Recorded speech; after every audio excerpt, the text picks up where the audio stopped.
یہ کہ بنا فراخ زرہیں اور ٹھیک اندازہ رکھ کڑیاں جوڑنے میں، اور تم عمل کرو نیک، بے شک میں ان کاموں کو جو تم کرتے ہو دیکھ رہا ہوں۔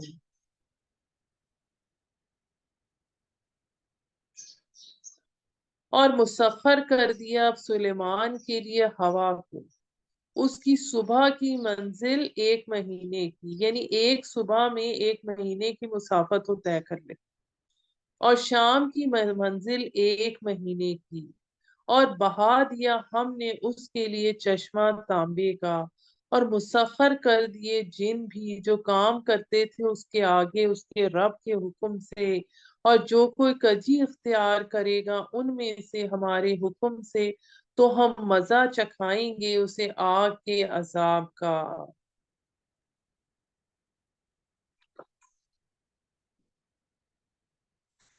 یعنی اللہ تعالیٰ نے جو ان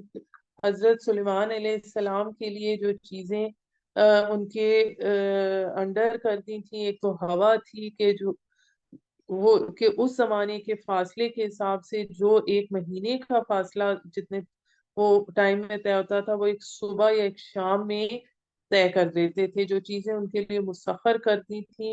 اور جن ان کے انڈر کر دیے تھے۔ آیت نمبر 13 میں آتا ہے، وہ بناتے تھے سلیمان کے لیے جو وہ چاہتا تھا، قلعے اور مجسمے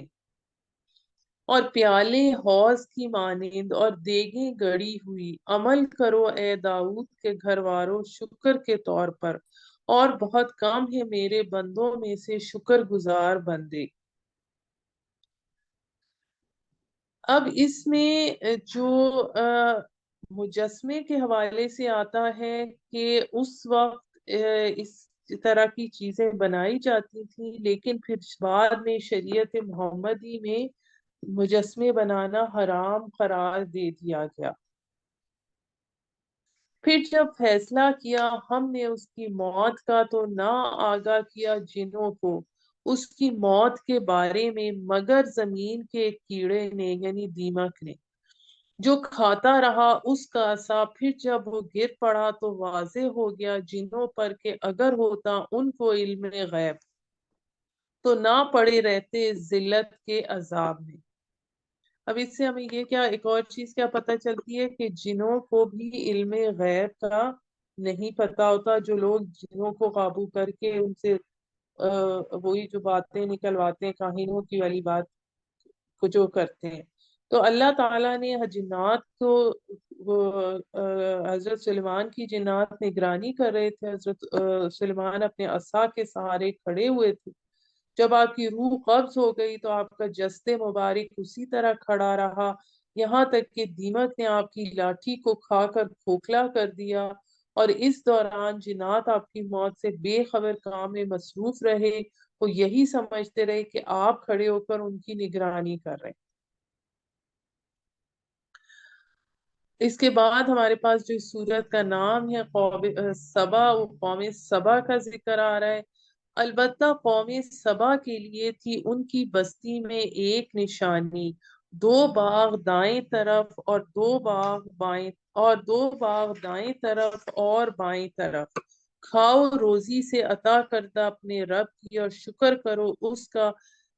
شہر ہے پاکیزہ اور رب ہے بخشنے والا۔ اب قوم سبا 800 قبل مسیح کے لگ بھگ یمن کے علاقے میں آباد تھی۔ انہوں نے پہاڑی علاقے میں بہت سارے بند تعمیر کر رکھے تھے، جن میں سے سب سے بڑے بند کا نام